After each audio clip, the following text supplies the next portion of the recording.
Hello, welcome to the Bigger Truth Show.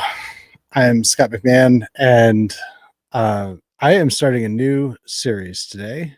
And Dibumasan, glad you're here. And you were the first to comment. Hi, D. Is it evening for you already? You must be somewhere else. It is early afternoon here on the East Coast and noon on the West Coast. So you must be in another continent, but I'm glad you're here. So I am starting a new series today, and it's going to be about the plots against the president. And there are there hang on. Okay, D says he's in the UK, so it's 8:04 there. So, anyways, so the plots against the president, and I am going to be looking at various plots against President Trump over the last 10 years. In my mind, going back to 2013, I'm not going to be looking at them necessarily in chronological order. Some of it in terms of what other things that might be going on in current events that are relating to these, but this is going to be I think this is where I expect my focus to be, both for my show and also for written reports that I have that I'm working on right now. So let's go ahead and dive right in, and we're going to start actually with a couple things that just tweets over the last 2 days, really, from Flynn and crew, that show that the plots against the president are never ending. So Ivan Raiklin just a couple days ago said the only way to restore the republic is through retribution. And Mike Flynn Jr., he's retweeting, or Ivan Raiklin's retweeting Mike Flynn Jr., and he says, now is not the time to suddenly start getting along with the other side. The last thing we want is to get along as Americans, right? The last thing we want is an end to hostility and division. He says millions of us aren't interested in bipartisan politics. And so this is, Trump is trying to and working to unite the American public. And there's a lot of Democrats that are really struggling right now because they've been told a lot of things that just aren't true. And Trump is going to show them, I believe, through his commitment to common sense and the policies that he's enacting, which the left is being told that these are going to end the republic, or they're going to end democracy. And I think that people are going to see that it actually makes their lives a lot better, and it makes the world a more peaceful and productive place. And so, what Trump is doing has the potential to really dissolve the right left barrier and bring us together in a way that I think could be really productive. And so, but the Flynn crew definitely doesn't want that. Krista, hi, I'm glad you're here. And Simon Sleva says, I'm doing double whammy today. Just finished the MG show, and now I'm on to your show. Well, hello from Miami. Thanks. I'm glad you're here. So I will do my best to make this worthwhile, and I think it will be. There's a lot of information here that I'm going to be sharing. So, and then Flynn posted this just a couple days ago, or just yesterday, also in all caps. And I'm not going to read the whole thing because it's ridiculous, but it's in all caps. He says, "Final warning. This is my final warning as it relates to confirmations of Trump's nominees, and especially the ones that he claims are to be closest to Tulsi Gabbard, Kash Patel, and RFK." And then he ends this with saying, and he's talking about how whistleblowers are going to come out, and there's so much reporting currently flowing out, not classified leaks. And then he says, but leaks of subversive and treasonous behavior. This has to end, and trust, if it doesn't, you will be caught and you will be prosecuted to the fullest extent of the law. And so my question is, by what authority does he have to make this threat, right? He doesn't have any sort of position in government whatsoever. But this is where, and Ivan Raicklin's constantly talking about retribution, and he doesn't have a position in government, nor will he. I promise you that. He is not going to have a position in government. And Flynn does not have a position in government, and I do not believe that he will. and yet they sit here as they speak as if they have the authority of the law behind them. And of course, he's got the deep state behind him, in my opinion. But that is it's never ending, right? Just the anger, the um, uh, you know, the psyops, the distortion of the truth. It is never ending. The claiming that he knows better than Trump, and he's constantly telling Trump what to do and telling everybody else what to do. He, of course, knows best. He is king in his own mind.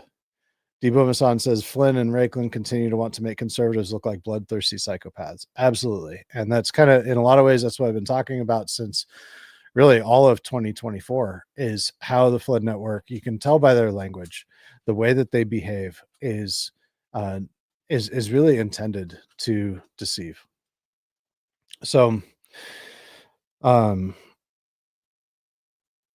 Humble says Matt Taibbi has said that there's some big revelations coming out. Flynn is probably just using known knowledge in DC to pretend for his followers. That's right. And he, he, there is much. It's clear that there's a lot coming out. I mean, even just looking at Cash is going to get confirmed. I mean, it was very clear on Friday and watching the hearings. Cash is going to get confirmed.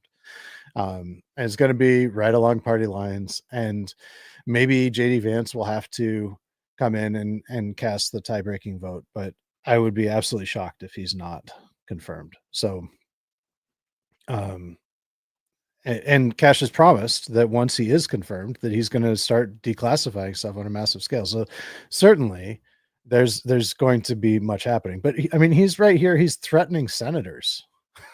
He's threatening senators. Really, he's saying that if you don't confirm these people, then and also he's threatening people within the CIA, the FBI, um, the Office of the Director of National Intelligence, and certainly there are people within the FBI, within all three of those organizations and all 18 intelligence organizations that are extremely nervous about what Tulsi Gabbard and Kash Patel might do. I don't really understand all of the angst over RFK. I mean, really only over any of them. If you compare them to who was there before, whether there's angst from the right and from the left, you compare them to who there was before, and Biden had some absolute nutcases in there. So yeah. All right, so let's move on to the meat of the story today.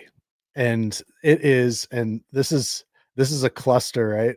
But this is just a tiny little piece of the whole story. So we're gonna talk about this. I'm gonna break it down, and we've got a whole bunch of characters here, some of whom you may recognize, and some of whom you might not. This is going back to 2016, and that's really where we're going to focus on today is the story of Joseph Mifsud, who is top center here. This is Joseph Mifsud, and he's an academic. And I can say what we know about Joseph Mifsud. He's an academic. He has ties to Russia and the UK and Albania. And interestingly, I'm going to go right to the left here to Kamil Erim Akim Alptekin. We'll call him Alp, okay? Alptekin. He is a Turkish businessman, very wealthy, that is very close to Erdogan. And he negotiated, and according to depositions, Flynn knew at the time that he was dealing directly with the Turkish government. And Alp is friends with Bijan Kian. Bijan Kian was on the board of directors for the Flynn Intel Group, which was Flynn's private intelligence organization that he started after he left the DIA. And he started that with the registered address when he started it was Stanley McChrystal's home in Virginia. The house McChrystal has since sold, but McChrystal and Flynn were friends for a very long time. They worked together. They were really kind of number one and number two in Afghanistan, as Stanley McChrystal was in charge of the military operations in the Allied operations in Afghanistan, and Flynn was in charge of JSOC, the Joint Special Operations Command. And so they really worked hand in hand in Afghanistan, but even before that in Iraq and elsewhere. They were side by side since uh, September 11th of 2001. And they really were very close, and clearly even after they had both retired, as Flynn registered Flynn Intel Group at Stanley McChrystal's home. So um, and Bijan Kian was on the board of directors from the very beginning. Bijan Kian is a very powerful man. He was on the board of the Export Import Bank, the XM Bank, which is kind of like the credit bank for the Federal Reserve. I mean, it and the World Bank, like it is a very powerful institution, and he's very well connected. And I'm going to skip over Thomas Schoenberger just for now, but we'll get back to him. But Bijan Kian, so he very clearly connected with Flynn, but he also was friends with Camille Akim Alptekin. And so I'm not sure if Alp came to Bijan Kian or Bijan Kian went to Alp, but we do know, according to depositions, that Bijan Kian went to Flynn in June or July of 2016 and said, "Hey, we have I've got a deal for you." So Flynn Intel Group is going to get paid $530,000, and I think it was actually upwards of 600,000, but so $530,000 to spy on Fatullah Gulen, who was a Islamic cleric, Turkish cleric, who was residing legally in the United States. And the goal was to extradite him, to kidnap him essentially, and send him back to Turkey, where he would have undoubtedly been executed because he had been involved in a coup attempt against Erdogan. And so prior to that money coming in, Flynn had actually supported Gulen, and he had made public statements in support of Gulen. After he got that money, we don't know what other, he was probably spying on Gulen and providing information, as far as, who knows, maybe using, because he was also working with the OSY, I think it was, that was the Israeli company that was manufactures a device that spies on phones, and so the Pegasus device, and so maybe he was using Pegasus to spy on Gulen's phones. We don't know, but he was spying on him, and he was supposed to help to extradite him. That didn't end up happening. But on election day of 2016, he's working on Trump's campaign, right? He's volunteering. He wasn't paid by Trump's campaign, but he was officially a part of Trump's campaign starting in February of 2016. And he Flynn on election day. So if you'd think that on election day you're going to publish some sort of a piece, an op-ed in the Hill, major publication, you would think that it would probably have something to do with the candidate that you're supporting for president, right? On election day. No, on election day he published a piece about Gulen and how he's an evil terrorist and an enemy of an enemy of the Republic and a friend of the Clintons. And so that was what he published on election day of 2016, as he was supposedly helping Trump with his campaign. Okay. So I'm going to kind of continue to meander and just dump a lot of information in as far as these connections between all these people. Okay, so Joseph Mifsud, the reason why we even know who Joseph Mifsud is really is not because of any of the things that I just shared with you.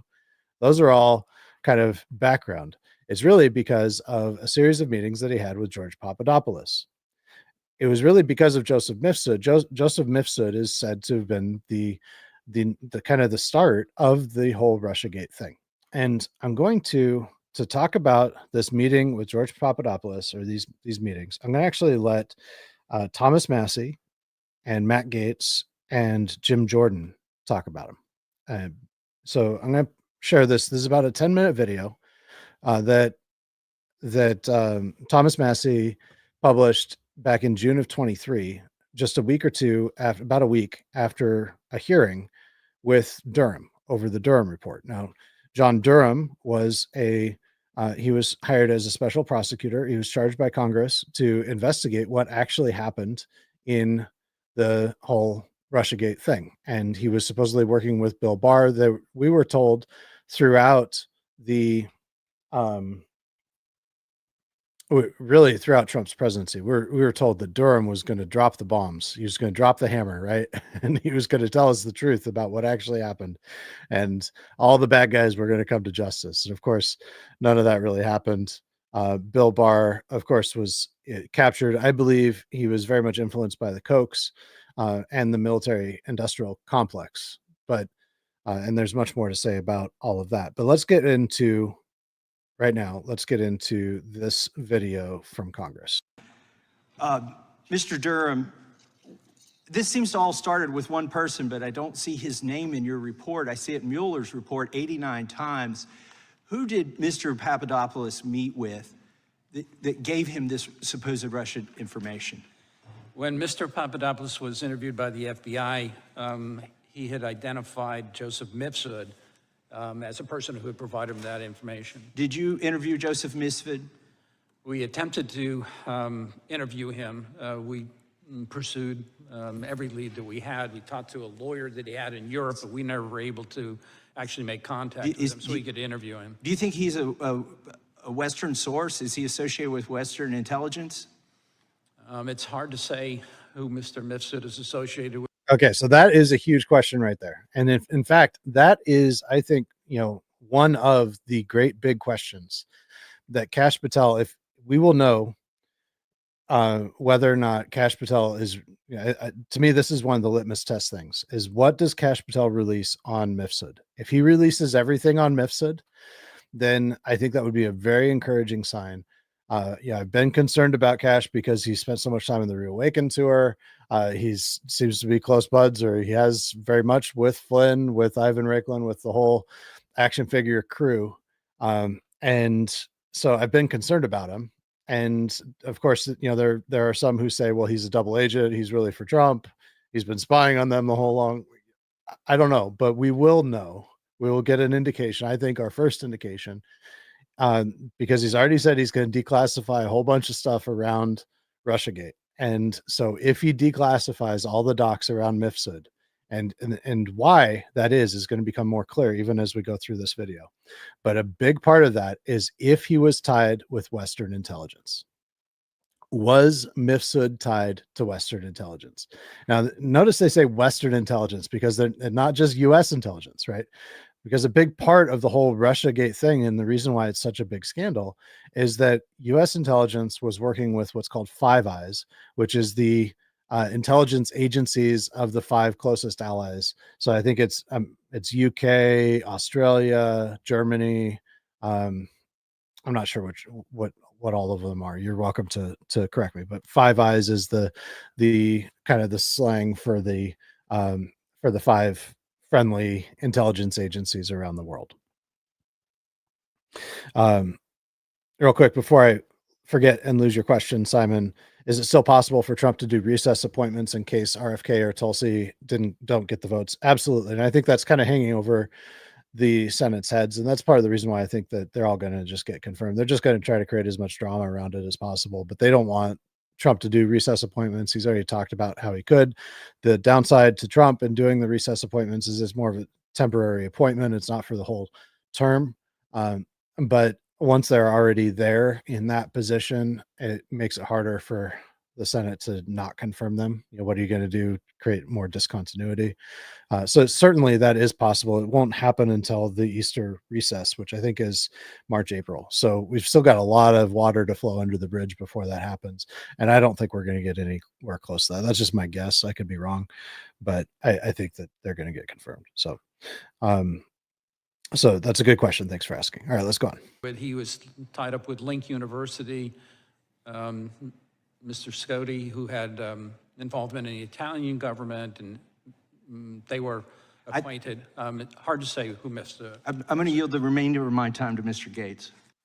Just notice how insecure Durham was. I don't know. The whole thing was so frustrating clearly to Congress, but it was very frustrating, I think, to all of us, because it was hyped so much, Bongino especially.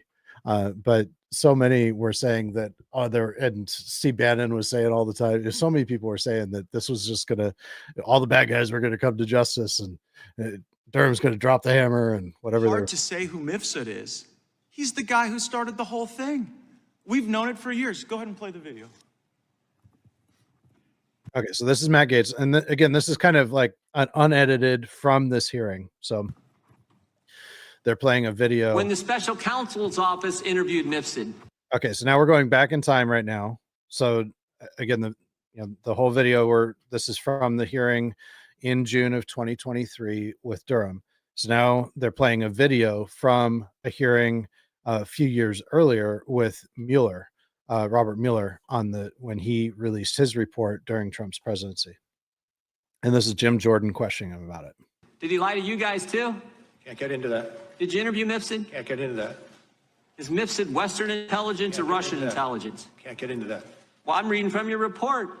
Mifsud told Papadopoulos. Papadopoulos tells the diplomat tells the FBI opens the investigation July 31st, 2016. And here we are 3 years later, July of 2019, the country's been put through this, and the central figure who launches it all lies to us, and you guys don't hunt him down and interview him again, and you don't charge him with a crime. Maybe a better course of action is to figure out how the false accusation started. Maybe it's to go back and actually figure out why Joseph Mifsud was lying to the FBI. And here's the good news. Here's the good news. That's exactly what Bill Barr's doing. And thank goodness for that. That's exactly right. So yeah, thank goodness for that. That was just the beginning of all of the setup and the promises about what Durham was going to do. Right. So if you don't recall what this, because he doesn't really make it clear what Mifsud was really doing. So Mifsud and George Papadopoulos met, and I'm going to go back to my crazy drawing here. And Joseph Mifsud and George Papadopoulos met, and he honeypotted George Papadopoulos in two ways. So the first thing that he did, and they're kind of simultaneously, but I'll say the first thing is that he claimed to have access to dirt on Hillary. And of course, Trump is running against Hillary in 2016. So he claimed to have dirt on Hillary because he had access to emails from the Hillary Clinton servers that the Russians had hacked. And so he was offering those for sale to George Papadopoulos, who was working with Trump's campaign. So this was a setup. They were trying to set up George Papadopoulos into paying money to Russian hackers for the Hillary Clinton emails, which of course that would have been bad, right, for him to do that. He didn't end up doing it. At the same time, he also introduced George Papadopoulos, Joseph Mifsud did, to a woman named Azra Turk, which that wasn't her real name. She was she's widely believed to have been an asset at a minimum, if not an employee of Western intelligence, whether that's U.S. intelligence or some other country, so a Five Eyes country. But she's widely believed to be to have another name, that Azra Turk was not her real name. And there are emails showing that she was hitting on him and trying to that she was some curvy blonde in her early 30s, he said. And but it doesn't sound like he took the bait. He was too principled for that. That's the way he presented the story. So fortunately for Trump, George Papadopoulos, at least it appears that he didn't take the bait on any of those things.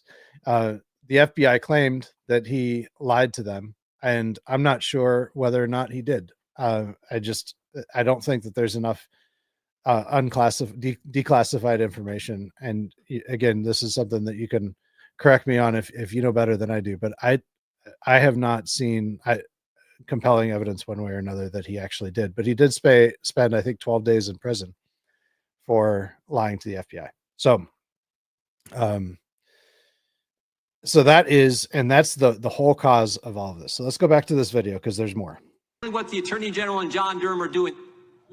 Well, Mr. Durham, was that what you were doing? I'm sorry, is that what? Was finding out who Mifsud was what you were doing? We pursued that avenue, yes. Right, but was he, this whole thing was an op, Mr. Durham. This wasn't like a bumbling, fumbling. Just notice, I just want to point out real quick, who's sitting right next to Matt Gaetz is Mike Johnson. And I have been strongly defending Mike Johnson ever since April of 24, when the Flynn Network started attacking Mike Johnson. So many people were convinced that he was just the enemy, that he was the ultimate rhino and turncoat and all of this, because the Flynn Network was really effectively putting out that psyop against him. Trump was standing by him the whole time, and I was very much defending him. But yeah, Mike Johnson knows a lot. I'll just leave it at that. FBI that like couldn't get FISA straight. They ran an op. So who put Mifsud in play? You don't know, do you? I do not know that. I can't give you the For answer. years, you had years to find out the answer to what Mr. Jordan said. So this is the question. He said, who put Mifsud at play? So they know that it's Western intelligence. I believe that it's our own intelligence, U.S. intelligence, that put Mifsud at play. And what that and so he had handlers that were leading him to do this. He was paid or instructed or blackmailed or something to do what he did there, to make that, to introduce Azra Turk and to try to honeypot George Papadopoulos. They had profiled him and they had determined, for whatever reason, that they believed that this would be successful. And for whatever reason, it appears that it wasn't, but let's go on. Was the seminal question, and you don't have it. And it just begs the question whether or not you were really trying to find that out. Because it's one thing to criticize the FBI for their FISA violations, to write a report. They've been criticized in plenty of reports. Some have referred to your work as just a repackaging and regurgitation of what the Inspector General already told us. So if you weren't going to do what Mr. Jordan said you were going to do in that video and give us the basis for all of it, what's this all been about? Okay, so this is, Matt Gaetz is saying this. Jim Jordan said this. Tommy Massey is saying this. But really, it is, I believe the central unanswered question in the whole Russiagate thing, and Kash Patel doesn't answer this in his book either, is, and I believe he knows, is who is it that actually handled or instructed Mifsud to do what he did? Because this wasn't just like he woke up one morning and thought, I'm going to honeypot George Papadopoulos. He's not the mastermind. I don't think he even knew necessarily all of what he was doing. He was just doing what he was told, right? And there's so much compartmentalization.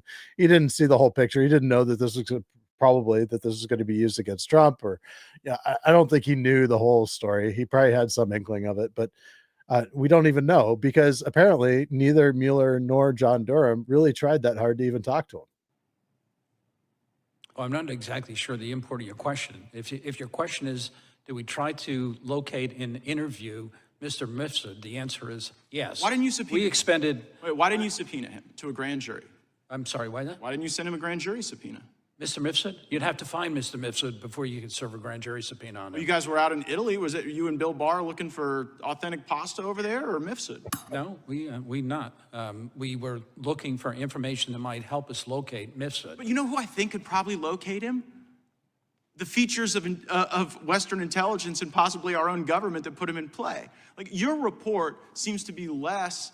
That is a really, I've been very critical of Matt Gaetz, but and that's a topic for another show, but he is asking some very, very good and important questions right here. An indictment of the FBI and more of an inoculation, lowercase I, of course. And like many inoculations, it may have worse consequences down the road. We'll have some time to discuss this matter further, but it's just hard to like pretend as though this was a sincere effort when you don't get to the fundamental thing that started the whole deal. I yield back. I was away from my family for 4 years, essentially doing this investigation. Is, my view, is a sincere effort. The fact that you can't find somebody overseas Should not come as a big surprise. Could you find Azra's hurt? I mean, to me, okay, I don't have a background in intelligence. So, I wasn't in the military. But I've had the opportunity to speak to many people who've been in the military, and I've had the opportunity to speak to many people that have worked in intelligence. And it just seems to me that if you're a special prosecutor and you're going overseas with the Attorney General of the United States, and you have the full power of government behind you, you should be able to find somebody, right? I mean, it just seems that you should be able to find somebody. That they have means. Claiming my time, is he alive or dead? We don't know. Oh, he wouldn't even answer that. Gentleman's time has expired. The chair now recognizes the gentleman from Arizona, Mr. Biggs. The gentleman from Florida is recognized. Yeah, I agree with Mr. Biggs. You've given us testimony today that you're disappointed that the FBI didn't cooperate more, right? That was your testimony. Said that. Yeah, so we're disappointed too, but the difference is when regular folks do things that are wrong and unlawful, there's typically greater effort to try to get those people before a grand jury to utilize criminal process where appropriate, not for other purposes. And it's just like, oh, well, Bill Priestep, the guy who might have set this whole op in motion, he just didn't want to talk to you about certain things, and you were real accommodating to that. And then Mifsud, the person who juices Papadopoulos to create this predicate that you find improper. You guys, I mean, did you ever know who his lawyer was, Mifsud's lawyer? We talked to his lawyer in Europe. I don't know if So he wait, you could find the guy's United lawyer, States. but you couldn't find him?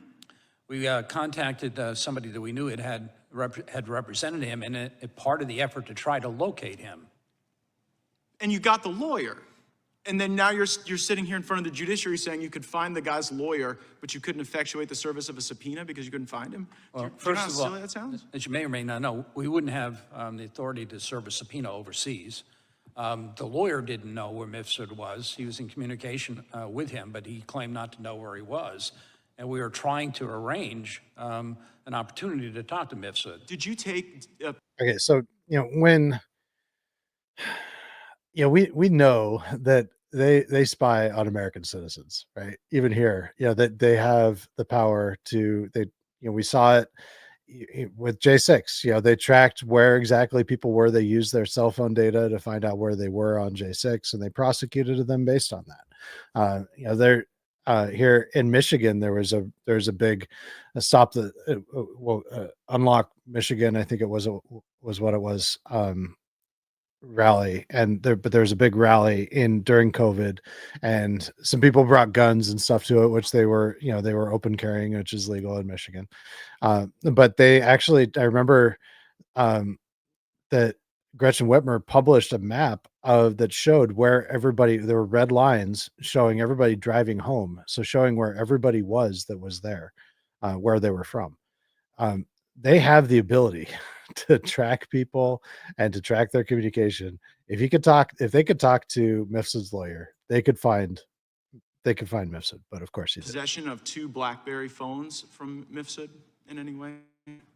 There were phones that were provided to us by So you could find the Mifsud's phones, lawyer. but not the guy. Okay, so that's a big deal. These BlackBerry phones is a really big deal. Who gave Mifsud those phones? Not everybody carries around 2 BlackBerries that were probably given to them by Western intelligence. I mean, these were like, red phones, and not red in color, but like the idea of a red phone that you have that's in a special place to talk to one very special person, right? So he was probably given a phone by each of 2 handlers. That's probably, in the people that I've talked to that have studied this, that is probably the source of those BlackBerries. And they have the phones. They got the phones somehow. He's not even saying how they got them, but he got those phones. But they don't know, or at least they're pretending like they don't know, who gave Mifsud those phones. And that right there, to me, is the central question in all of this. Who gave Mifsud those phones? And that's something that the government should be able to answer. They should already know the answer to that. I think they're playing dumb, but I don't know. Do you see how silly this looks? Like, you found the lawyer, you found the phones, but the actual dude who got ordered by Western intelligence to go start this thing you couldn't find? It's kind of laughable. It seems like more than disappointment. It seems like you weren't really trying to expose the true core of the corruption.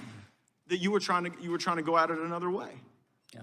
As we said in the report, and as I said in my opening remarks, we pursued the facts as best we could. Well, how about given the this tools fact? that we have? Okay, how about this fact, Mr. Durham? The entire Mueller team does a hard reset on their Apple phone in synchronization to wipe away evidence. Did you investigate that? I've read that. Well, why did you investigate it? Who gave the order on the Mueller team to wipe the phones? Yeah, that was not something that we were asked to look at, and we didn't No, look that's at that. not true, Mr. Durham. That is not true, because I'm holding the document that authorizes your activity, and it specifically says the investigation of Special Counsel Robert Mueller. It's in Mr. Chairman, I seek unanimous consent to enter into the record the order that says that you're supposed to investigate these things. And so, like, whether it's the Mueller team, Mifsud, how about Azra Turk? Azra Turk, what's Azra Turk's real name? Do you know that? I'm not going to be disclosing the names of FBI personnel that Oh. otherwise. So it's FBI personnel. Azra Turk is FBI personnel. But an FBI, so the FBI sends somebody to go honeypot George Papadopoulos. Who gave the order to do that? What is the FBI doing overseas? Like what are they doing overseas and trapping a U.S. citizen? I think that's beyond the scope of what's in the report. It's literally the scope of what your charging order is. Who put it in motion? We get after it was put in motion, the FBI did a bunch of wrong and corrupt things. Totally understand. We're trying to deal with that. But when you are part of the cover-up, Mr. Durham, then it makes our job harder. Yeah, well, if that's your thought, I mean, there's no way of dissuading you from that. I can tell you that it's offensive and that the people who worked on this investigation have spent their lives trying to protect the people in this country and pursue within the law You went what it is that we over two, are Mr. Durham. authorized Wait, to hold on. do. You tried 2 cases, lost both of them, and then the one guilty plea you got, Kleinsmith is back to practicing law in Washington, D.C. today. That's beyond my control. Right, but the fact that you allowed that plea to occur, right, and then the punishment was insufficient, the fact that you didn't charge Andrew McCabe, you didn't convict the lying Democrats or the lying Russians, you didn't investigate Mifsud or the Mueller probe, even though, as we sit here today in black letter, that was your charge. Have you ever heard of the Washington Generals? The Washington Generals, yes. Yeah, and they're the team that basically gets paid to show up and lose, right? Well, I'm sure that the players who exert blood, sweat, and tears don't view it that way, but you might. I think they do. I think they do, because the job of the Washington Generals is to show up every night and to play the Harlem Globetrotters. And their job is to lose. I'm sorry, of a different, I was thinking of a different thing. Yeah, so their job is to lose. And I'm kind of wondering, and it just seems so facially obvious that it's not what's in your report that's telling, it's the omission, it's the lack of work you did. And for the people like the chairman who put trust in you, I think you let them down, I think you let the country down, and you are one of the barriers to the true accountability that we need. Do I get to respond to that or comment on that? Yeah, well, I don't. Okay, so he's just going to defend himself. Simon says, so do you think the Durham report was another way to bury the truth? So in other words, it was another psyop? Well, I totally fell for it. Yeah, I mean, so I think that it was kind of like the Arizona audit, and that I think that a lot of similarities there, and that it was designed to fail from the start. And that's kind of what Matt Gaetz is alleging here. And I don't think that the way that it was slow rolled. I mean, it wasn't even released until June of 23. We were supposed to get it so much sooner than that. And we were all told that that Durham was going to bring the hammer down. This was back in 2019. We were expecting that in 2020, before the election. Of course, nothing ever happened. And there was a lot of hope that hopium on the right from the influencers on the right that are largely, I believe, captured by our own intelligence community, whether through the Flynn network or independently of the Flynn network, but through the same people that are running Flynn, that run, I don't think that Cat Turd, for example, is very closely affiliated with Flynn, but he is part of the affiliate network that has been recently exposed.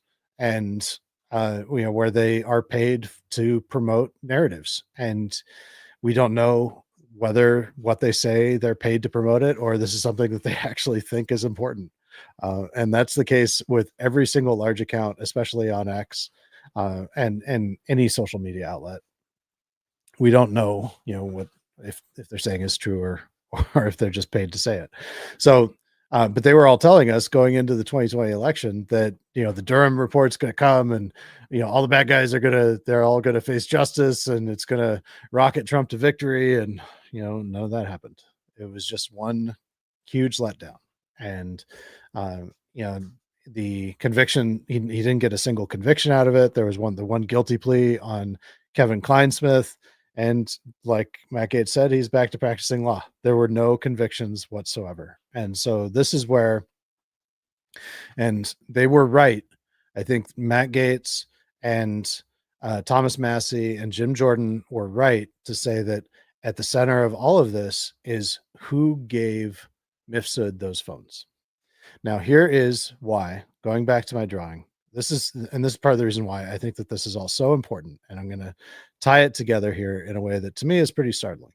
So Joseph Mifsud and Mike Flynn. So Mike Flynn was paid $45,000 by the Russian government 2 months before. So he joined Trump's campaign in February of 16. 2 months before that, in December of 2015, he was paid $45,000 by the Russian government to give a speech in Moscow and have dinner with Putin and he sat right next to Putin at that event. Jill Stein was also at his table, who ran for president I think for the Green Party.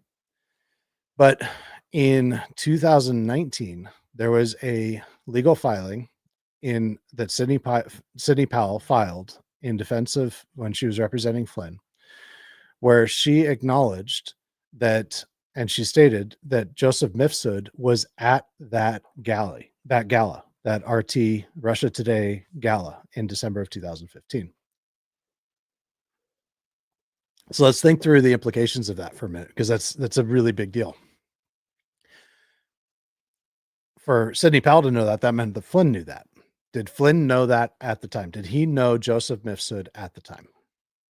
And that is the question. Did Flynn already know Joseph Mifsud? Because if he did, then the likelihood that these two BlackBerries that Joseph Mifsud had here, that one of those could have been given to him by Flynn. And that would be a huge deal, or somebody connected to Flynn. So is that part of the reason why we don't know who it is? I don't know.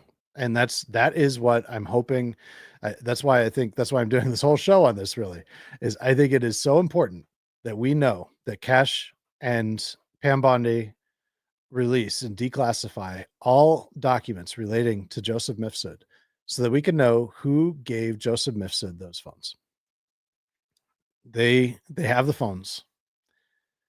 They have got to know who gave them to Joseph Mifsud. They've got to know. And if we could find out, that would be really big. And I don't know for a fact it's Flynn. It might not be Flynn. It might not have anything to do with Flynn.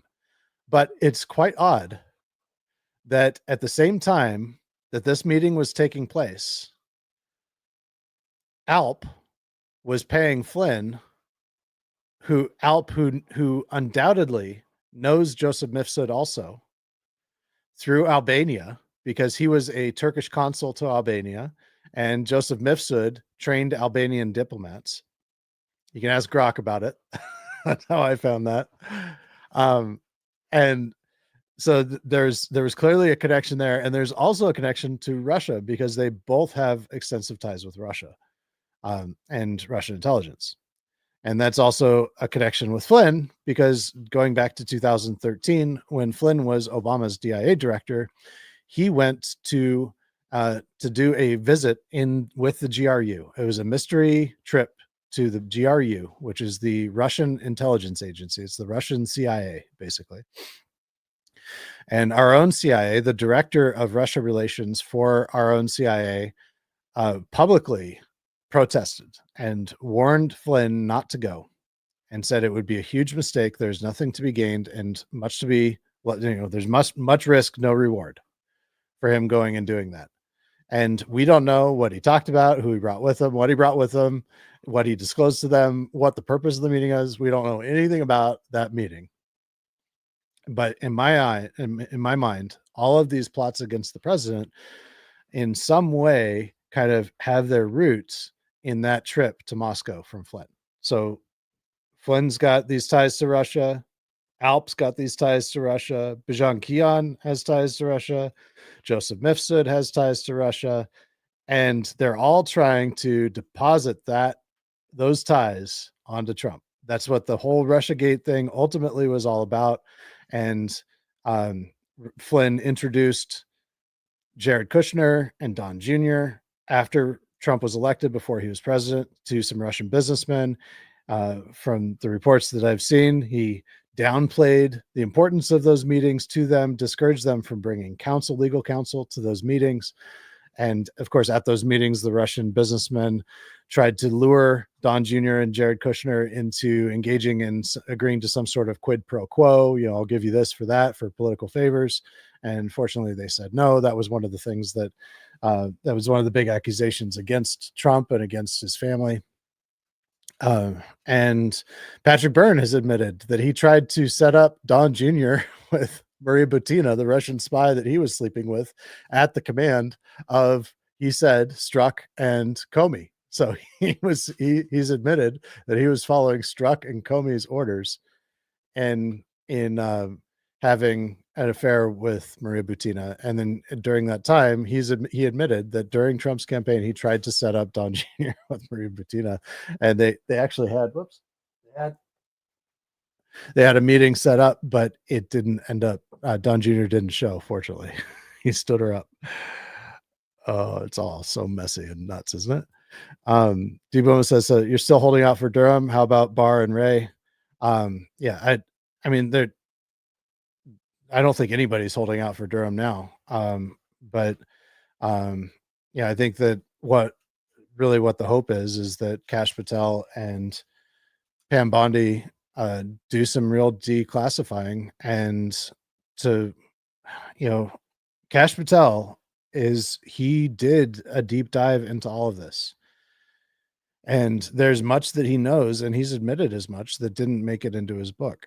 And so does Kash Patel know who gave those phones to Mifsud?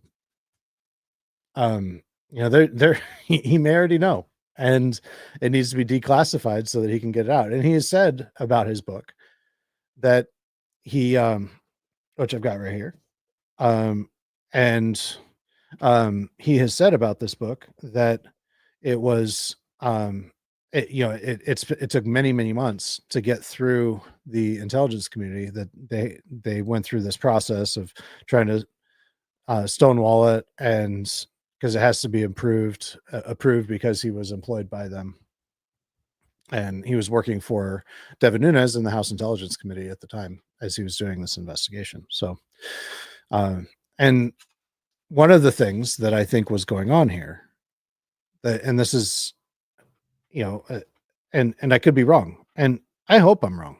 I really do. I hope that Kash Patel really proves himself to be a warrior for Trump, and brings true transparency and accountability, and we see some real reform and justice coming from our Department of Justice and the FBI. I really hope that happens. But one of the concerns that I've had is that, especially after watching replays, I didn't watch it live because I had other things going on that day, but after watching the Kash Patel hearings, it all just really looked like theater to me. It looked like a lot of theater. And especially when we got Lindsey Graham going up there and just hands in the air, hair on fire, talking about how horrible the Russiagate was, and it was just, it was all so terrible. But pretty sure at the time he was on the Senate Intelligence Committee, and so I just wonder, why Kash Patel worked for Obama at the time. And so in 2016, during all of this, while all this stuff was going on, he was a special prosecutor for the DOJ. And we just saw that the FBI actually sent Azra Turk to go try to some woman named who's calling herself Azra Turk, that Joseph Mifsud introduced to George Papadopoulos. And could that kind of stuff, was that stuff going on? I mean, was Kash Patel anyway involved in that at the time while he was at the DOJ as a special prosecutor? He may not have been. His hands may be completely clean. But there's, because of the way that he covers for Flynn in his book, and that he whitewashes Flynn's these connections that I've just described here, the things that he did that ended up helping to get Trump into trouble, all of these Russia connections that he had, that he'd really deliberately taken the stain upon himself. Alp and Bijan Kian were both indicted and convicted of violating FARA, which is the Foreign Agent Registration Act. But when they did this, when they paid Flynn $530,000 to spy on Gulen, on this Islamic cleric from Turkey, but Flynn did that too. Flynn was every bit as guilty as they were. Why wasn't Flynn convicted of that? Why were Bijan Kian and Alp convicted, but not Flynn? It's really very similar to what Eric Adams, the mayor of New York, who was also, I'm pretty sure, and this isn't something I've dived deeply into, but I'm pretty sure he was also working with Alp and others in Turkey, and he's been indicted on similar charges, and and Flynn was under investigation for that. It's such a mess. And Flynn brought that mess knowingly, eyes wide open. He knew what he was doing. He brought that mess. And when he took the call from the Russian ambassador, Kislyak, he knew what he was doing. And he got the text message. The first call that he made was to Mike Ledeen. Michael Ledeen, Mike Flynn wrote a book with Michael Ledeen. At that same time, he had just finished publishing a book. It's something about flight. I forget the title, but he published that book in 2016 with Michael Ledeen. Mike Flynn and Michael Ledeen co-authored it. Longtime friends with Michael Ledeen, and that was the first call that Flynn made before he picked up the phone and called Kislyak back, was to Michael Ledeen. And that's part of the reason why I believe that Michael Ledeen was one of his handlers. Michael Ledeen is also, I believe, close to Mark Zaid. And Mark Zaid is a spy attorney who is very much on the left, very much associated with the 51 intelligence leaders, people from the intelligence committee that signed the letter saying that the Hunter Biden laptop was fake and that all just got their security clearances revoked by Trump. Mark Zaid is very much involved with all of them, at least many of them. And he's also Ezra Cohen-Watnick's attorney. Ezra Cohen-Watnick was put into his position in the White House. I don't remember exactly what it was, by Flynn, along with Matt Pottinger, was also put there by Flynn. So, there's just, it's a web. It's just this web that's just so sticky and nasty. It's what the deep state is, right? And Kash, in his book, he's whitewashing all of that. And he's making Flynn out to be an American hero who was really just, he was victimized by the whole thing. He was, in a lot of ways, he makes Flynn out to be an even bigger victim of all this than Trump, which is absurd. And still to this day, people believe that, Flynn lost everything over this. He became a multi-millionaire over all this. So, yeah, it's a mess, and we can go even deeper, and I'm going to end with just something that's just like crazy, and that is Thomas Schoenberger. So and I'm going to blow this up so you can see what he looks like. He's a little slobby kind of guy here. And there's not a lot of pictures of him. He's a mysterious figure he claims to be some, amazing composer. And I'm going to show you how I was sent this deposition of his, and let me pull that up.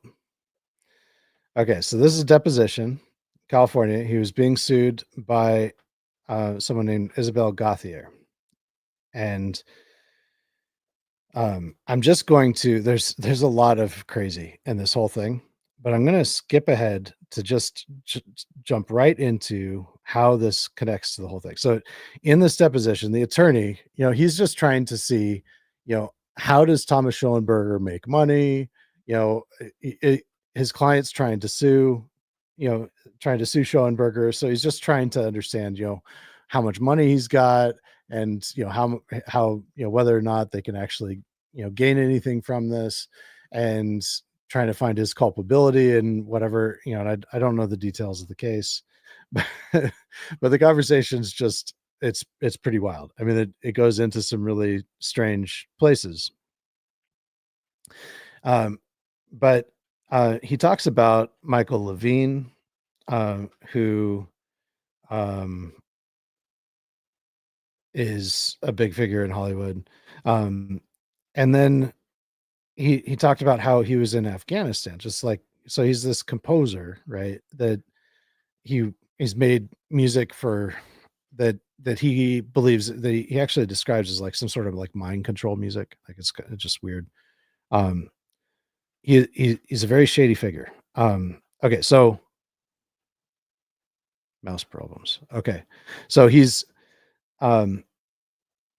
So I'm gonna start right here on page 36. He says, "You're telling a story. Do you? This is the attorney that is questioning him. He says, you're telling a story about a clandestine mission where you're going to play music in Afghanistan, but you're not giving a single name of any person who is involved with you. You don't tell us or show us the document that you claim to have." And then his Schoenberger's attorney speaks up and says the document has been produced, and you haven't asked him except for the one name, for any other names at this point. So he skips ahead. So the attorney goes back and says, so this is relatively straightforward. Do you have any contact name at the Pentagon with whom you were communicating? He says, the person is no longer at the Pentagon. The person's name is Bijan Kian.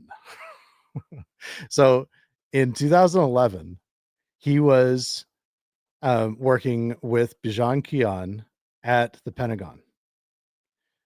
And he's not just some like weird kind of semi-homeless, like really, he claims that he has been a professional musician since he was 3 years old.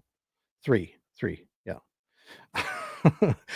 He also names Mehmet Oz's sister as somebody that he was on this mission with, and he was on a mission to Turkey. And so, it just that Thomas Schoenberger, and I could do a whole show on Thomas Schoenberger. And I don't want to, because he's one of those characters that is just gross. He's just like gross. And he actually, Isaac Cappy, I don't think you can really mention or understand Thomas Schoenberger without talking about Isaac Cappy. So, and this is just nuts. So Isaac Cappy, you may know, Isaac Cappy was, I don't have a picture of him handy, but Isaac Cappy was an actor who came out and said, he was one of the very first really to start talking publicly about child sex abuse in Hollywood, and satanic ritual abuse of children in Hollywood and that kind of thing. And he was, I believe, murdered. I've talked to some people that have spent years investigating his death. And I definitely believe that Isaac Cappy was murdered. The official claim is that it was suicide. The police report, there's so many just absolutely, it's not just abnormalities. The officer that signed the police report doesn't even exist in that in that department at all, or even in the state. And the badge number doesn't even exist in that department. Like it's 1,000 numbers, a 1,000 higher than any other badge number in that department. And so like there's so much weird in the whole thing. But Thomas Schoenberger contacted Isaac Cappy within 24 hours of him first coming out and talking about the celebrity sex abuse. And from what I've been told, Thomas Schoenberger is kind of this genius savant guy that is a complete and total sociopath, and um, that he actually, he didn't just handle, like, he is extremely good at psychological operations, becoming a friend with somebody and handling them and making them believe that they're protecting them and mentoring them and guiding them, and then ultimately leading them towards their own destruction. And I believe that that's an element of what happened there. Perhaps, this is reading many different reports and hearing different perspectives on it. So that is Thomas Schoenberger, and Thomas Schoenberger, in just the weirdest way, relates to this whole story, and through Bijan Kian, through Turkey, and he also, there are other people that are involved in Flynn's orbit that are connected with Thomas Schoenberger. But I'm going to end here just to show you how kind of strange this whole thing is. And D Booma says, "Rest in peace, Cappy," for sure. Rest in peace, Cappy. And I mean, it's a terrible, sad story what happened to him. And maybe I will, if you'd like me to dive deeper into the Isaac Cappy story, I can do that. It's not kind of within the purview of the plot against the president, but I think that it is in some way. And here's an example. This video that I'm about to show you is Robert David Steele, who was former CIA, very much a part of the Flynn network. Right before the 2020 election, like the week before the election, he was in a documentary with Joe Flynn that was produced by, blanking on the name of the producer, but it was the same guy that made Deep Rig, which was Patrick Byrne's documentary about election fraud. And so the same filmmaker that made that movie made this movie, I don't remember the name of it, but it featured the two main figures in it were really Robert David Steele and Joe Flynn. And Robert David Steele was very much a part of this whole Flynn network. I've done some shows with Jason Goodman. Jason Goodman had extensive experience with Robert David Steele, and he believes that Robert David Steele's alleged death was actually faked, and the timing of it was very odd. Jason Goodman was actually suing Robert David Steele, and it looked like there was kind of a preliminary ruling that indicated that he was probably going to get a significant financial ruling against Steele. And just a couple weeks later, Nino, of all places, Nino Rodriguez, who's a boxer, definitely part of the Flynn network, very, very close, admits that he's very close to Wano Savin, Wayne Willits, who is another character. Wano Savin is also allegedly very close to Thomas Schoenberger. This whole thing is just it's so crazy. And Nino claimed that Robert David Steele was dead. And again, this ties back to Flynn. There are many, many ties between Robert David Steele and the Flynns. That little documentary there is just one of them. But here is an interview where Vice actually interviewed Robert David Steele, and they asked him about Thomas Schoenberger, and just watch his response. I would serve best if Mike Flynn were director of the CIA. You've mentioned General Flynn several times, and I'm wondering, do you guys go back to your intelligence days? Is he an old friend? Now, I know Mike Flynn personally, and I know one other person whose name I cannot share with you. And I believe that QAnon is the single greatest information operation in the history of humanity. And now I'm talking to, I'd say, easily a dozen people who are themselves associated in some way with QAnon. Do you have an idea of how many are involved? I keep hearing the number 5 as the actual number of people that are writing. You went on a YouTube channel in February 2017. We have pedophilia, which is child sex abuse. Then we have torturing children to create adrenochrome, forcing fetuses to be delivered and eaten on site as part of the ritual. Is it coincidence that a year later, when QAnon came out and was all about those things? Q is an elaborately constructed operation that's been planned for years, that is clearly achieving extraordinary impact. And I certainly take no credit for QAnon focusing on this stuff. Coming up on Search for Q. We were speaking with a journalist earlier who mentioned a person named Thomas Schoenberger. Do you know who that is?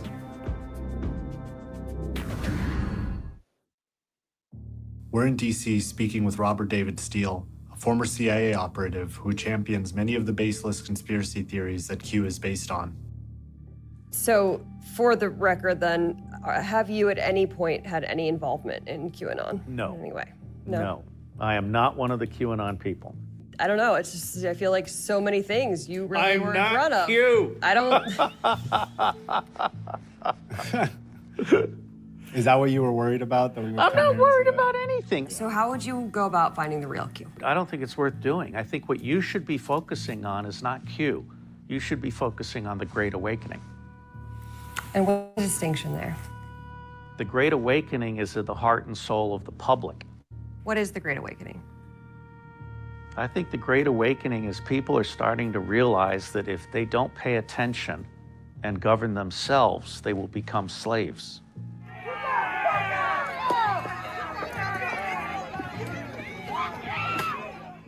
Q is like the dinner bell. It's not the dinner. Totally ready for you to throw out names. Okay, really? We were speaking with a journalist earlier who mentioned a person named Thomas Schoenberger. Do you know who that is? I'm not going to talk about that individual. What's happening right now? You're sounding my alarm bells. We don't mean to upset you. Yeah. I have no interest in discussing that individual. Yeah, I'm inclined to just stop here. Okay. All right, I wish you all well. Wish you well as well. I'm gonna walk you out. You guys can stay here. Let me just see myself out. Sure thing. Okay, bye-bye. Bye-bye. That was super awkward. That's just crazy to me. So that is, and and of course, it ties into, Q. So many people point fingers and speculate about who Q is. I'm not really that interested in getting involved in that whole thing right now. And because I do want to say, just because this kind of gone in that direction, I didn't even necessarily anticipate that this would go in this direction, but Booma, because you're here, and I also know that there's a lot of people here who are who watch the MG show, and there's this conflict right now that I was just drawn into. Booma and I had not talked in months. We never even talked before he did a show about my presentation in Tulsa back in October, and I think he did a great job on that show. And he's a good editor, and he puts together good quality videos. And so I shared a couple of his videos. He was on his space, and I said, "Hey, how's it going?" But we never really talked. I don't think we've ever talked on the phone. We DM'd just a couple times, and we hadn't talked in months. And then he put out a video that was in some way critical of. I wouldn't necessarily say, as I watched the video, I didn't necessarily think it was that critical of Jeff from in the Matrix, but it was something that Jeff took offense to, and then he brought my name into it, saying that I had promoted Booma, which I really hadn't done. I promoted Jeff and chatted way more, but in fact, in full honesty, Booma, with you here, and I think I told you this, even I insinuated this, that I kind of kept my distance from you a little bit because I know you're close to my Gil, and I really don't like my Gil. So I've had the experience where he steals my work, calls it his own, lies about it, claims credit for crazy stuff, and his stories continuously change. So I think that he is a liar and a dishonest plagiarist, but and he's so I just don't want to have anything at all to do with my Gil. But I just the way that conflict happens, and I'm just not interested in being a part of all of that conflict. I think that this is something that we can get along, we can ask questions, and if you can't handle questions being asked about any person in particular, then there's something that you should look at. Even if that person is Q or an organization or whatever, I think that it's perfectly fine to ask questions, and I think it absolutely should be encouraged. And so, yeah, I hope that that's not offensive um, to Jeff and Shannon or anybody else, or to you, Buma. But I do think that it's very strange, and I felt that it was very inappropriate how Jeff and Shannon brought me into that conflict and made an assumption there that Buma and I are friends or whatever without even talking to me about it first, or that I've promoted him. And he even made the accusation that the way he worded it was that I actually thought that Jeff was Q. I'm not even remotely interested in any of that. So I want to wash my hands of that. And I have a lot of respect for everybody here. And so I'm hoping to, yeah. And Boomer says some grow with the new incoming information disclosures, and he says, yeah, but Boomer says, yeah, but it's strange way to come at me and bring Scott into the conversation. We don't have to agree on everything to respect one another, and yeah, absolutely. And I think that that's just like I say this often. Ronald Reagan said, "If we agree on 80%, you're my friend and ally, not my 20% enemy." And I think that is an important, really critical thing. I mean, there are many things that we can agree to disagree on, but still be allies. And um, the divisiveness is a big part of the operation. And so I'm hoping that there could even be some, potentially some reconciliation, and they could see, value in each other's work there, and not get so defensive and angry. But to each their own. We're all who we are, and I have a lot of love for Jeff and Shannon. I know them a lot better than I know Buma, and they've done quite a bit to help me out, and I'm grateful for that. And I'd love to have them on my show at some point in the future to talk more about these plots against the president, because they have actually they have a lot of direct experience with most of the people that that I've ever talked about. They've actually had them on their show, and they've got direct experience even outside of what they talked about on their show with a lot of these people, and that's just really important. So, I'd love to drill into some of those stories with them in the future. So, thank you all for joining, and now you should be as high as the Nephilim. Apply apply fertilizer for best results. Oh, Patrick. Yeah. So wouldn't it be Brennan? I'm not sure what you're talking about there, Norman, but you're welcome to clarify that. So, anyways, thank you all for joining. This was fun, and I want to just kind of go back to this in this circle and just kind of try to tie this into a neat bow in at its core and its most, to summarize what I shared here. Joseph Mifsud really was the impetus of the entire Crossfire Hurricane thing, and this honeypot effort on his part to honeypot George Papadopoulos to try to lure him in to paying money for to Russian hackers, and also to send somebody apparently from the FBI who's going by the name of Azra Turk to try to honeypot him, to try to influence and dirty Trump and his campaign and form a predicate for an FBI investigation into him, was just all very dirty. And then we see that there are other connections to Flynn directly or indirectly through Alp, that who undoubtedly knew knew Mifsud. Flynn knew Mifsud was at the RT Gala in December of 2015. So Flynn knew Mifsud, Alp knew Mifsud. Did Bijan Kian know Mifsud? I don't know. Did Thomas Schoenberger? Maybe so. It's complete aside, but they all come back to Flynn, right? And then who was telling Flynn what to do? And I believe that Michael Ledeen was telling Flynn what to do when he called the Russian ambassador. And that ended up being a big part of those phone calls with the Russian ambassador ended up becoming a huge part of the entire problem for Flynn. And they derailed. It was really Flynn's phone calls with the Russian ambassador that were the nature of those calls. He knew he was going to be listened in on the FBI. He knew that they were listening, and it's almost like it's just all theater. It's all performance.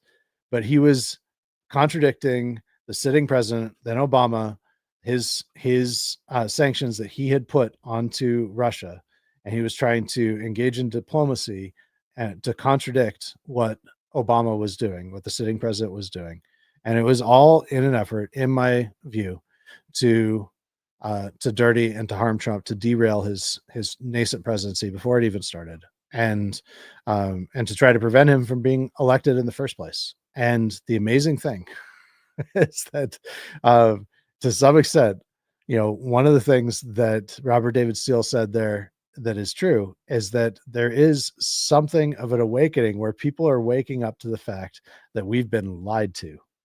And we've been lied to by the media. We've been lied to on so many levels. And so what we need to do is we need to look to the evidence, and we need to follow the evidence wherever it leads us. And we need to, demand transparency, not retribution, accountability, and lobby for justice, and pray for justice. But know that we're not going to get perfect justice in this world. Retribution, God tells us very clearly, vengeance is mine. Vengeance is the Lord's. It's not ours. And so when we go back to what Ivan Raiklin said here just yesterday, the only way to restore the republic is through retribution.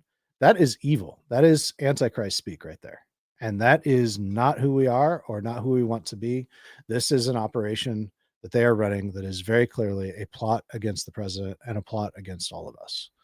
And so I hope this was helpful for you. And we've got a lot more to dissect. This is a massive, beyond any RICO style investigation. There are so many threads that we can pull on.